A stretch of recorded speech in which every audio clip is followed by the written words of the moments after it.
اعوذ باللہ من الشیطان الرجیم بسم اللہ الرحمن الرحیم والذین آمنوا اشد حبا للہ اللہم سبحانک لا علم لنا الا ما علمتنا انک انت العلیم الحکیم مولایا صلی وسلم دائما ابدا علی حبیبک من زانت بہ الرسول۔ من جملہ ایمان کی خصوصیات میں سے ایک بہت بڑی خصوصیت ارشاد فرمائی والذین آمنوا اشد حبا للہ، جنہیں نور ایمان نصیب ہوتا ہے انہیں سب سے شدید، سب سے زیادہ، سب سے مضبوط محبت اللہ جل شانہ سے ہو جاتی ہے۔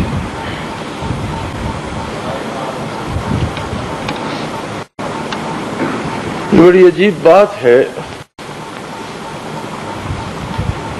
محبت ایک جذبہ ہے، ایک کیفیت ہے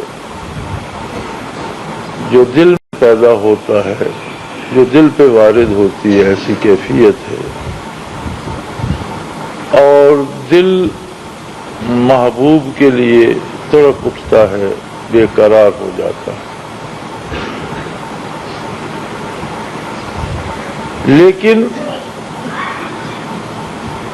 انسان کو خصوصیت، کوئی بات، کوئی خوبی دیکھتا ہے تو محبت پیدا ہوتی ہے۔ کسی کو کوئی جانتا ہی نہیں، دیکھا نہیں، سنا نہیں، اس سے وہ کیسے محبت کرے گا؟ محبت کے لیے معرفت شرط ہے، جاننا شرط ہے، پہچاننا شرط ہے۔ کوئی کسی کی آواز پہ فدا ہو جاتا ہے، کوئی کسی کے واضح و رخسار پہ فدا ہو جاتا ہے، کوئی کسی کو سرقامت سمجھ لیتا ہے۔ کچھ باتیں ایسی ہوتی ہیں، بعض ذوات میں کچھ اثرات ایسے ہوتے ہیں کہ فدا ہونے والے کو سمجھ بھی نہیں آتی کہ میں کس بات پہ فدا ہوں، صورت پہ فدا ہوں یا آواز پہ فدا ہوں یا کون سی خوبی ہے جس پہ میں فدا ہوں، لیکن وہ کسی پہ فدا ہو جاتا ہے۔ اور ان ساری محبتوں کا تجربہ ہر شخص کو کسی نہ کسی درجے میں ہوتا ہے۔ ہم اولاد سے محبت کرتے ہیں، ان کی ذرا سی پریشانی پہ بے قرار ہو جاتے ہیں، دنیا بھر کی سہولتیں ان کے لیے جمع کرنا چاہتے ہیں۔ خوش نصیب لوگ والدین سے محبت کرتے ہیں اور انہیں ہر طرح سے خوش دیکھنا چاہتے ہیں، ان کی خدمت بجا لاتے ہیں۔ ہم دوستوں سے محبت کرتے ہیں اور بعض اوقات دوستی میں جان تک دے دیتے ہیں، مال دے دیتے ہیں، دوست کی پریشانی کے وقت اپنا سب کچھ لٹا دیتے ہیں۔ یہ سب ہوتا ہے، یہ عام روزمرہ کی زندگی کی بات ہے۔ یہ کسی بندے کے لیے ایسی بات نہیں ہے کہ اس کی سمجھ میں نہ آئے۔ بعض کو دولت سے محبت ہو جاتی ہے، پھر وہ رشتے ناطے سب کچھ بھول جاتے ہیں، جائز ناجائز حدود بھول جاتے ہیں، ایک ہی دم سمائی رہتی ہے کہ اتنا پیسہ آ گیا، اتنا اور آ جائے، اتنا اور آ جائے۔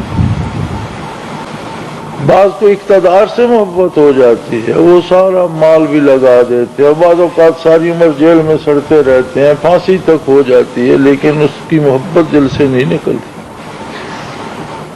سارا خاندان اجڑ جاتا ہے لوگوں کا، لیکن پھر پوچھیں تو اقتدار کے لیے بھاگ کر رہے ہیں۔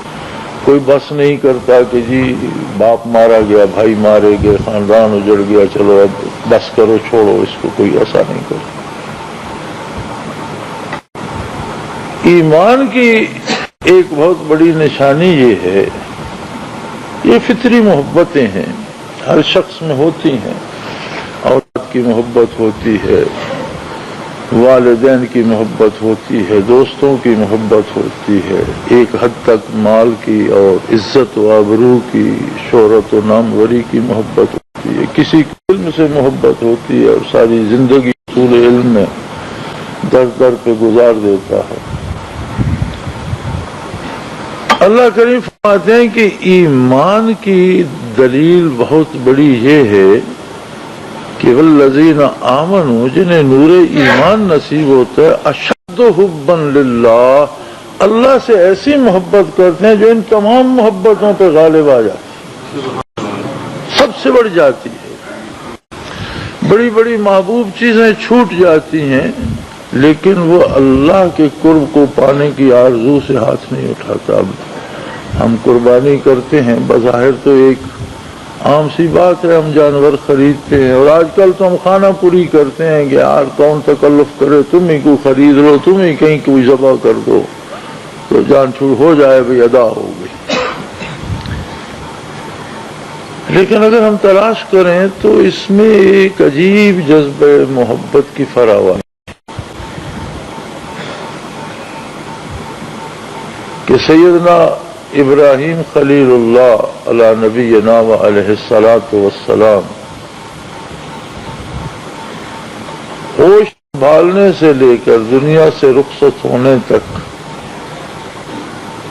متواتر اور مسلسل ایک سے ایک بڑے امتحان سے گزرتے رہے۔ والدین نے گھر سے نکالا، بادشاہ نے سزا دینے کی اور قتل کرنے کی سازش کی، سفر کیا بہت دور دراز کا، اور حضرت حاجرہ رضی اللہ عنہا سے بہت محبت تھی۔ آخری عمر میں بال سفید ہو گئے تو چاند سا فرزند عطا ہوا۔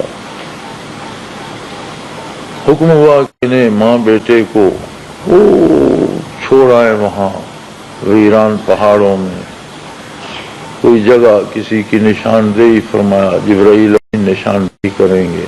بیت اللہ شریف چونکہ طوفان نوح میں اٹھا لیا گیا تھا، حجر اسود اٹھا لیا گیا تھا، بیت اللہ ڈوب گیا تھا، پھر سیدنا ابراہیم علیہ السلام نے بنایا، لیکن انہی بنیادوں پہ استوار کیا۔ لیکن پہلے تو وہاں ایک چھوٹی سی پہاڑی تھی جس کے گردا گرد نالا تھا، اور بے شمار بڑے بڑے نالے آ کر ہر طرف سے اس میں ملتے تھے، ایک طرف کو پانی نکل جاتا تھا۔ ویران پہاڑ تھے جن پر نہ سبزہ تھا، نہ کوئی درخت نظر آتا تھا، نہ قریب کوئی آبادی کے آثار تھے، نہ کوئی پانی کا نشان تھا۔ تو لے کر چل پڑے۔ اب بیٹا بھی بڑا عزیز ہے، اہلیہ محترمہ سے بھی بڑی محبت ہے، اور ساری زندگی کی ہر دکھ سکھ کی ساتھی ہیں، سفر و حضر کی ساتھی ہیں، ہر قربانی ساتھ انہوں نے بھی دی۔ مفسرین لکھتے ہیں کہ جہاں سستانے کے لیے تو سمجھتے یہ جگہ آ گئی ہے، جبرائیل امین سے پوچھتے کہ بھئی یہی وہ مقام ہے، عرض کرتے نہیں حضرت آگے جانا ہے، بڑی دور جا کر وہ جگہ آئی جہاں اب بیت اللہ شریف ہے اور مکہ مکرمہ ہے۔ ایک ننھے سے پھول کو جو بھی صرف ماں کے دودھ پر پل رہا تھا، تھوڑا سا کھجوریں یا کوئی کھانے کی چیز اور ایک مشکیزہ پانی کا دیکھ کر رخصت ہو گئے۔ کیا عجیب اللہ کے بندے تھے۔ حضرت حاجرہ نے پوچھا کہ ہمیں کس جرم کی سزا دی جا رہی ہے کہ آپ ہمیں اس ویرانے میں بغیر کسی سہارے کے چھوڑ کر جا رہے ہیں؟ نہ یہاں کوئی پانی کے آثار، کوئی پرندہ تو اڑتا نظر نہیں آتا، کوئی سبزہ کوئی درخت نظر نہیں آتا، ویرانہ ہے اور تپش ہے اور دھوپ ہے، گرمی ہے، تو ہمیں کس کے سہارے چھوڑ کر جا رہے ہیں؟ تو انہوں نے اتنا فرمایا، مجھے اللہ نے حکم دیا۔ فرمانے لگے پھر وہ ہمیں ضائع نہیں کرے گا۔ یہ کیسا عجیب تعلق ہے کہ ظاہری سبب کوئی نہیں ہے، ایک خاتون ہے، ننھا بچہ ہے، کوئی ہمراہ نہیں، درندوں کا مسکن ہے، صحراؤں میں درندے ہوتے ہیں، کوئی آبادی کے آثار نہیں، پانی کے آثار نہیں، کوئی پرندہ ہوتا نظر۔ صحرا میں عموماً دیکھا جاتا ہے، سمندر میں اور صحرا میں سمندر میں پرندے کنارے کی نشانی ہوتے ہیں کہ کوئی پرندے اڑتے نظر آئیں تو سمندر کے مسافر سمجھتے ہیں کہ 100 میل 50 میل، لیکن کہیں کوئی کنارہ ہے کہ پرندے اڑ رہے ہیں۔ اور صحرا میں پرندے نظر آئے تو صحرا کے مسافر سمجھتے ہیں کہ کہیں قریب کوئی پانی ہے کہ پرندے اڑ رہے ہیں، تو وہاں تو کوئی پرندہ بھی نہیں۔ اور جب آپ رخصت ہو کر چلے تو وہاں سے تو بڑی جرأت ہمت کے ساتھ، کمزوری نہیں دکھائی، لیکن جیسے اوجھل ہوئے بارگاہ الہی میں دست بدعا ہو گئے، رب انی ترکت من ذریتی بواد غیر ذی زرع، اے اللہ میں تو اپنا سب کچھ ایک اجاڑ میدان میں چھوڑے جا رہا، اب تو ہی ہے ان کی نگہداشت فرمائے، انہیں آفتوں سے بچائے، انہیں پالے اور اس جگہ کو مرکز بنائے، اور اس کی اولاد میں، میری اولاد میں اپنے بندے پیدا فرمائے۔ اور فرمایا جہاں کچھ بھی نہیں ہے وہاں ایسی رزق کی فراوانی کر دے کہ کبھی کوئی بھوکا نہ رہے۔ یہ انہی کی دعا ہے کہ مکہ مکرمہ میں 35 لاکھ لوگ جمع ہو جاتے ہیں ایک وقت میں، اور کسی کو کسی چیز کی کمی محسوس نہیں ہوتی۔ دنیا کا کوئی پھل، دنیا کی کوئی نعمت، کوئی کھانا، کوئی لباس، کوئی چیز آپ مانگیں تو وہاں دستیاب ہوتی ہے، وہاں کوئی موسم کی قید نہیں ہوتی، کس پھل کا موسم ہے، کون سی چیز دستیاب۔ کوئی ایک حاجی یہ نہیں کہہ سکتا کہ مجھے فلاں وہاں چیز کی خواہش ہوئی اور وہ نہیں تھی۔ اللہ کریم اتنی فراوانی کرے۔ تو ہر سارا واقعہ آپ جانتے ہیں۔ پھر آپ دیکھیں خواب میں دیکھا کہ وہاں جب زمزم شریف بھی نکل آیا اور آبادی کے آثار بننے لگے، جب پانی دیکھا قافلے گزرنے والوں نے پرندے دیکھے، ادھر مڑے، پھر پانی دیکھا، کچھ لوگ بس گئے، تو آپ نے خواب میں دیکھا کہ میں تو اسماعیل کو ذبح کر رہا ہوں۔ پھر وہاں تشریف لے گئے، مائی صاحبہ سے بات نہیں کی، حالانکہ ان کے جذبہ الفت میں بھی کوئی کمی نہیں تھی اور صبر میں بھی کوئی سوال نہیں تھا، لیکن وہی کو سمجھنا نبی کا کام ہے۔ مائی صاحبہ نبی نہیں تھی، کوئی خاتون نبی نہیں ہوئی،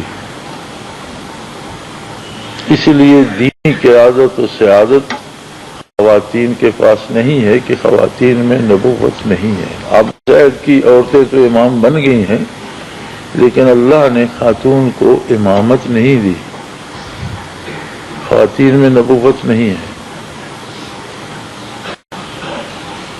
تو وہی کو سمجھنا، آج کل کے دانشور جس طرح صرف و نحو کے زور سے اور عربی گرامر کے زور سے، روایات و حکایات کے زور سے نئے معنی گھڑنا شروع ہو گئے ہیں، یہ معنی درست نہیں ہے۔ وہی کا وہی معنی درست ہے جو نبی کریم صلی اللہ علیہ وسلم نے ارشاد فرمایا، جو صحابہ کرام نے سمجھا، جس پر انہوں نے حضور اکرم صلی اللہ علیہ وآلہ وسلم کے سامنے عمل کیا اور آپ نے منظور کر۔ اس سے ہٹ کر کسی منطق، کسی گرامر، کسی دوسری تیسری دلیل سے کوئی معنی گھڑنا غلط ہے، اس کی کوئی حیثیت نہیں، کیونکہ وہی کو سمجھنا نبی کا کام ہے۔ اب باپ بھی اولی العزم رسول ہے اور وہ ننھا بھی اولی العزم رسول ہے۔ فلما بلغ معاہ السعی، جب وہ باپ کے ساتھ چلنے کے قابل ہو گئے، پکڑ کر چلنے کے قابل ہو گئے، تو نبی ہوتا ہے۔ نبوت تو ازل میں بانٹی گئی، بعثت کی بات الگ ہے، لیکن نبی ازل سے ابد تک نبی ہوتا ہے، مبعوث کب ہوتا ہے یہ الگ بات ہے۔ تو جب مکہ مکرمہ سے نکل گئے تو فرمانے لگے کہ بیٹا میں نے عجیب و غریب خواب دیکھا،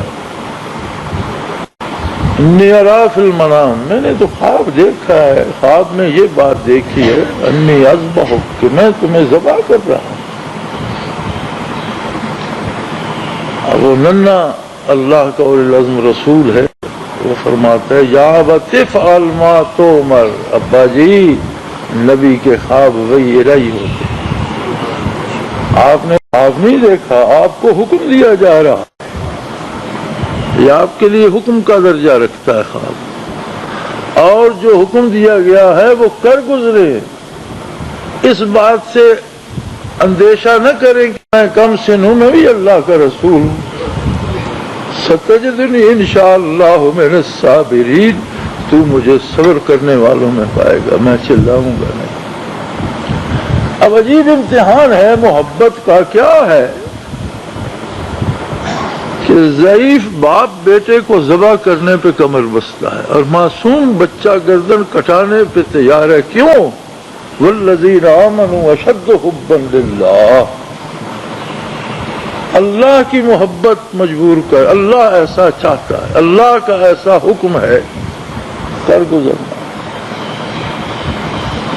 اور وہ ایسا بے نیاز ہے کہ ایک جگہ تو فرماتا ہے وَكَذَلِكَ نُرِي إِبْرَاهِيمَ مَلَكُوتَ السَّمَاوَاتِ وَالْأَرْضِ، کہ ہم نے زمین و آسمان کھول کر رکھ دی ابراہیم کے سامنے، زمین و آسمان کی سلطنت عیاں کر دی، دکھا دیا سب کچھ ابراہیم کو، اور یہ بات نہیں بتائی کہ اسماعیل کو ذبح نہیں ہونا۔ تو آپ کسی کو بھی بتا دیں کہ بیٹے کو ذبح نہیں کرنا، آخر میں دمبا ذبح کرنا ہے، بیٹے کو لٹا کر ذرا ذبح کرنے کا نمونہ بنائے تو پھر دمبا ذبح تو کوئی بھی کر سکتا ہے۔ یہ دونوں رسولوں کو یہ بات نہیں بتائی، ذبح ہونے والا بھی اس بات پہ تیار ہے مجھے ذبح ہونا ہے، گلا کٹانا ہے، ذبح کرنے والا بھی اسی بات پہ کمر بستہ ہے، حتیٰ کہ آپ نے بسم اللہ اللہ اکبر پڑھ کے چھری چلا دی اور خون کے فوارے بہہ نکلے، اور جب لاشا تڑپ کر ٹھنڈا ہو گیا تب آپ نے آنکھ کھولی، دیکھا تو دمبا کٹا پڑا ہے، اسماعیل علیہ السلام کھڑے ہیں، حیران ہو گئے کہ میری خواب کا، میرے حکم کا کیا ہوا، مجھ سے تو تعمیل ارشاد نہ ہو سکی، اسماعیل تو وہ کھڑا ہے۔ اللہ کریم نے فرمایا قد صدقت الرؤیا، تو نے اپنا خواب پورا کر دکھایا، اب یہ میرا کام ہے کہ میں نے چھری کے نیچے سے اسماعیل کو نکال کر وہاں جنت کا دمبا رکھ، یہ کام تو میرا ہے، لیکن آپ نے اپنا خواب سچ کر دکھایا۔ جذبہ محبت کی آزمائش تھی، اللہ کو کیا ضرورت تھی کہ بندے کو ذبح کرا دے، ہم قربانی کرتے ہیں، وہ فرماتے ہیں لن ینال لحومہما ولا دماؤہما، اللہ کو جانوروں کا خون یا گوشت نہیں، اس سے اس کو کوئی دلچسپی نہیں، ولکن ینالہ التقوی، وہ دیکھتا ہے کہ کس جذبے سے تم جانور ذبح کرتے، وہ تمہاری کیفیت، تمہارا وہ جذبہ الفت، تمہاری وہ محبت دیکھنا چاہتا ہے کہ تعمیل ارشاد میں کس دل سے لگے ہو، اسے اس بات سے غرض نہیں ہے کہ تم جانور ذبح کرو گے تو اللہ کے خزانے میں گوشت بھر جائے گا، یا اللہ کو جانوروں کا خون بہت پسند ہے، ایسی بات نہیں ہے۔ وَلَٰكِن يَنَالُهُ التَّقْوَىٰ، تمہارے وہ جذبات، تمہاری وہ کیفیات کہ کس دل سے چھری چلا رہے ہو، خانہ پوری کر رہے ہو یا تلاش کرتے رہے ہو کہ کون سا خوبصورت جانور ملے جو میں ذبح کروں، کون سا ایسا جانور ہاتھ آئے کہ میں اللہ کی راہ میں قربان کروں، پھر کس طریقے سے کروں، پھر اپنے ہاتھ سے کروں۔ تو ایمان کی ایک بہت بڑی دلیل محبت الہی، کیونکہ ایمان نام ہی معرفت کا ہے، پہچان کا ہے، جاننے اور ماننے کا ہے۔ یہ پہچان کرا دی محمد الرسول اللہ صلی اللہ علیہ وآلہ آلہ وسلم نے، کیا عجیب ہستی تھی صلی اللہ علیہ وسلم، کر دیا ہم سخن بندوں کو خدا سے تو نے، مشت غبار کو اٹھایا اور اللہ کے روبرو کھڑا کر دیا. کیا عجیب اللہ کا رسول تھا اور کیا کرم تھا اللہ کا، اور کتنا کریم رسول تھا اللہ کا صلی اللہ علیہ وآلہ وسلم کہ ایک ادنا سے ادنا بندے کو بھی جو بھی ان کے دامن سے وابستہ ہوا، فرمایا میں بھی اللہ کے روبرو سجدہ ریز ہوتا ہوں، یہاں میرے ساتھ کھڑے ہو جاؤ، دکھ اس سے بیان کرو، اس کی بارگاہ میں بات کرو، اس سے اپنے دل کی باتیں کہو، اس کی بات سنو، اس کی کتاب کو پڑھو، وہ تمہیں کیا کہتا ہے. قرآن کریم ایک چٹھی ہے اللہ کی طرف سے اپنے بندوں کے لیے. ہم پڑھتے ہیں ثواب کے لیے، فر گزرتے جاتے ہیں. ہم پڑھتے ہیں نیکی کمانے کے لیے، عذاب سے، ساری باتیں صحیح، لیکن کبھی ایسے بھی پڑھو کہ یہ مجھے اللہ کی طرف سے خط آیا ہے، ساری باتیں میرے لیے ہے، یہ مجھے کیا کہتا ہے، مجھ سے کیا چاہتا ہے، مجھے کس بات سے روکتا ہے، کس کام کے کرنے کا. جیسے اپنے لیے کبھی کھول کر پڑھو، آپ کو یقیناً ایک اور قرآن نظر آئے گا. محض ثواب کے لیے پڑھتے جاؤ گے تو وہ اور ہوگا.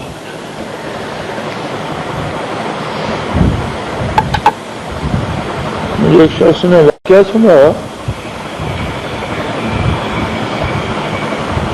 کہ نہر بن رہی تھی اور راستے میں قبرستان آ گئے. پرانا قبرستان تھا اور ایک طرف سے قبریں مٹ گئی تھیں. کچی قبریں ہوتی ہیں مٹی کی، چند سالوں میں فنا ہو جاتی ہیں. انجینئر بھی مسلمان تھا، مزدور بھی مسلمان. اب پوری نہر کہیں پھیری تو نہیں جا سکتی، کیا کریں؟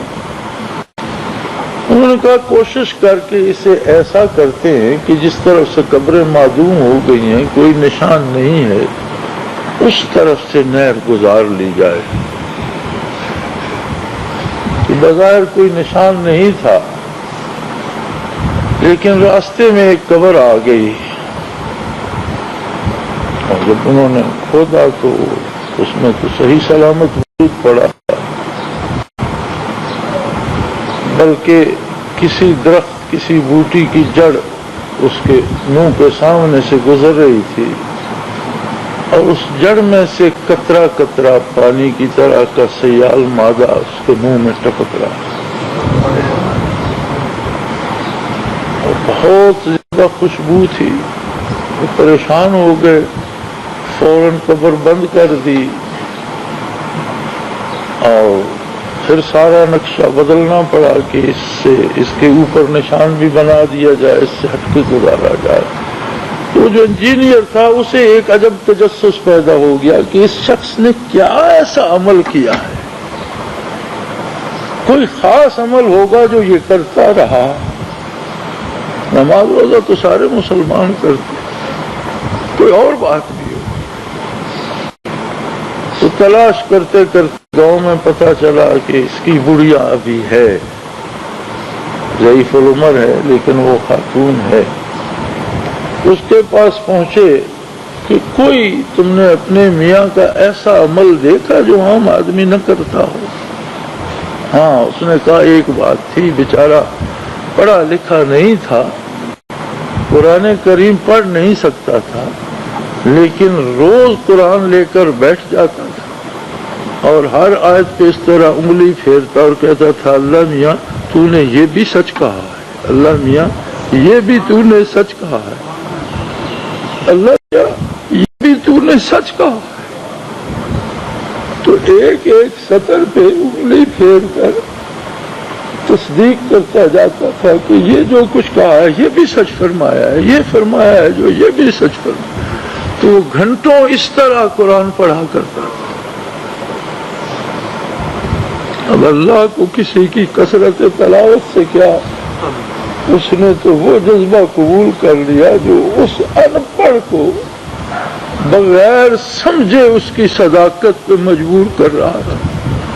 اس میں نہیں رہا لکھا ہوا کیا ہے، جانتا نہیں اس کا معنی کیا ہے، لیکن کہتے ہیں تو نے جو کچھ کہا ہے یہ بھی سچ کہا ہے، یہ بھی سچ فرمایا ہے، یہ بھی سچ فرمایا. تو اس کی بارگاہ میں وہ کیفیت جسے محبت کہتے ہیں وہ مقبول ہوتی ہے. ایمان محبت ہی کا نام ہے اگر وہ اللہ اور اللہ کے رسول سے ہو جائے. نبی کریم صلی اللہ علیہ وسلم نے فرمایا اللہ سے محبت تب ہوتی ہے جب اللہ نما سے محبت. جس نے اللہ کا بتایا اور ایسا بتایا کہ اللہ دکھا دیا.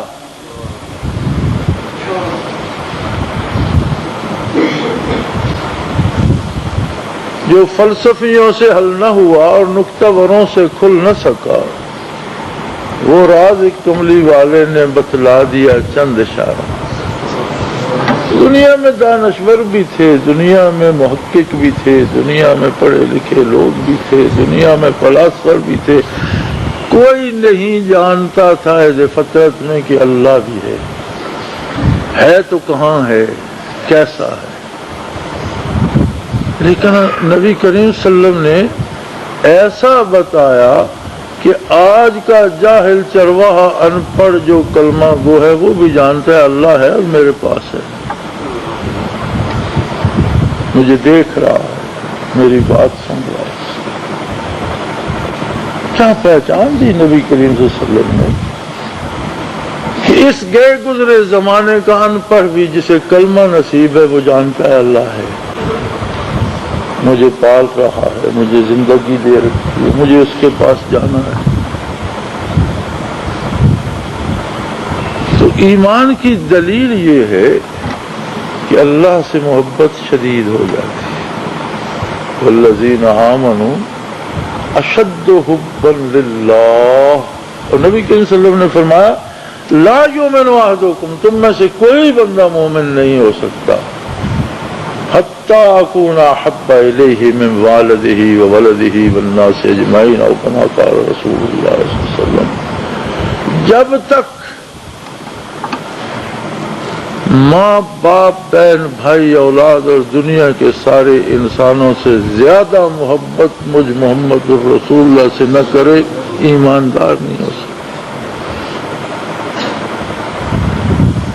محبت پیغمبر ہی محبت الہی کا راستہ ہے. اور نبی کریم صلی اللہ علیہ وآلہ وسلم کی محبت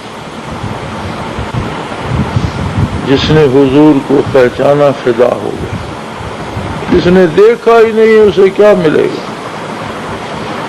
عہد نبوی علیہ صاحب الصلاۃ والسلام میں لوگ محروم ایمان رہے اور حضور علیہ الصلاۃ والسلام کو ان کا بھی دکھ ہوتا تھا کہ میں تو ساری انسانیت کے لیے مبعوث ہوا ہوں، پھر یہ بیچارے کیوں محروم جا رہے ہیں. تو اللہ کریم نے فرمایا یہ ایسے بد نصیب ہے ینظرون الیک، تجھ پر نگاہیں تو ڈالتے ہیں، وَهُمْ لَا يُبْصِرُونَ، لیکن تجھے دیکھ نہیں پاتے.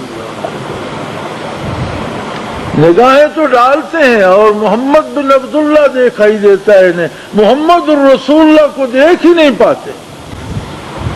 یہ کہتے ہیں ہمارے ایک قریشی بھائی کا بیٹا ہے، ہمارا محلے دار ہے، ہماری برادری کا ہے، ہم پر حکومت کرنا چاہتا ہے، ہم سے آگے نکلنا چاہتا ہے.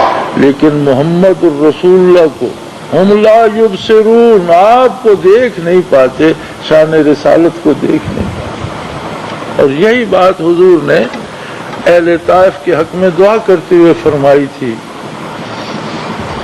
یا اللہ ان پر پہاڑ نہ گرا، انہیں معاف کر دے، اس لیے کہ انہم لا یعلمون، انہوں نے تیرے نبی کو نہیں مارا، اپنے پڑوسی سے لڑے ہیں، مجھے تو جانتے نہیں کہ میں اللہ کا رسول ہوں، جانتے تو یہ حال نہ کرتے.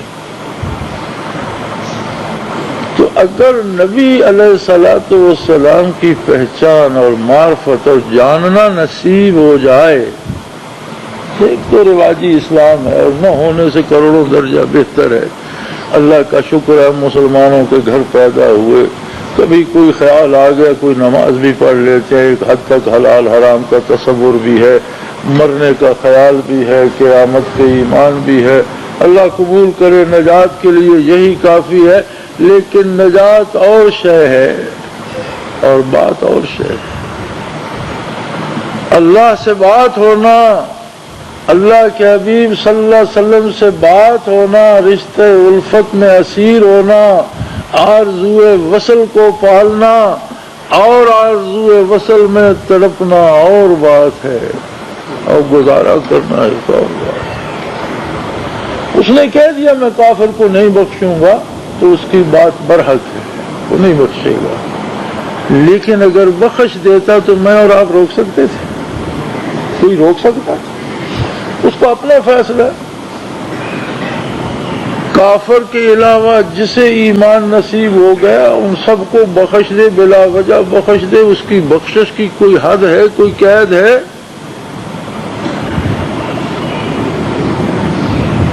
بخشا جانا بہت بڑی بات ہے۔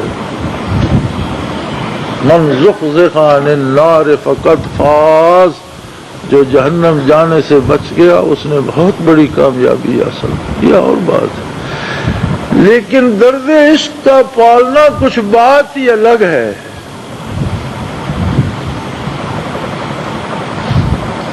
اس کی محبت میں گھل گھل کے مرنا ایک اور بات ہے۔ اس کے لیے راتوں کو تڑپ کر اٹھ جانا کوئی اور معنی رکھتا ہے۔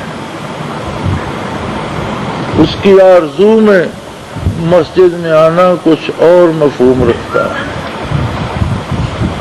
حرکتیں پوری کرتے ہیں، فاتحہ اور تسبیحات اور تکبیرات اور سجدے رکوع کرتے ہیں، نماز ادا ہو جاتی ہے، الحمدللہ اللہ قبول فرمائے، لیکن ایک ایک لفظ اللہ کے روبرو کہنا کو اور بات ہے۔ ایک ایک سجدہ اس کے سامنے ادا کرنا کچھ اور کیفیت رکھتا ہے۔ اپنے دل کی اس سے کہنا، اپنے دکھ اس سے بیان کرنا، اپنی طلب اپنی آرزو بیان کرنا ایک اور کیفیت ہے، اور ایمان کا تقاضا یہ ہے کہ یہ کیفیت ہر مسلمان میں ہو۔ اب اس کو مزید اول و آخر ایک ہی طریقہ تھا اس آرزو کو جگانے کا، اور وہ تھا برکات محمد الرسول اللہ صلی اللہ علیہ وسلم۔ تعلیمات نبوت نے بتا دیا اللہ کیسا ہے، اس کی ذات کیسی ہے، اس کی صفات کیسی ہے۔ برکات نبوت نے دل میں اس کی آرزو پیدا کر دی اور اس کی چنگاری روشن کر دی۔ برکات نبوت نے آرزو وصل کو ہوا دی اور مشت غبار میں عشق الہی کا دیا روشن کر دیا۔ کہاں ایک عاجز و محتاج بندہ، کہاں اس کی ذات بے ہمتا، لیکن ایک درجے میں یہ آرزو وصل لیے پھرتا ہے، یہ اس کے لیے بے قرار ہوتا ہے، اس کے لیے روتا ہے گوشوں میں بیٹھ بیٹھ کر، اس سے ملنا چاہتا ہے، روبرو جانا چاہتا ہے۔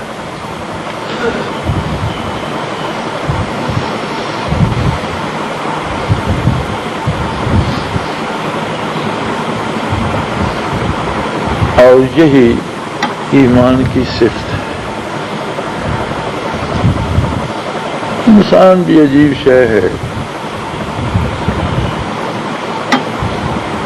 کہ عہد برکات میں بھی محروم رہے لوگ، اور جو جو زمانہ اقدس دور ہوتا گیا، کیفیات بدلتی گئیں، محبتیں چھوٹتی گئیں،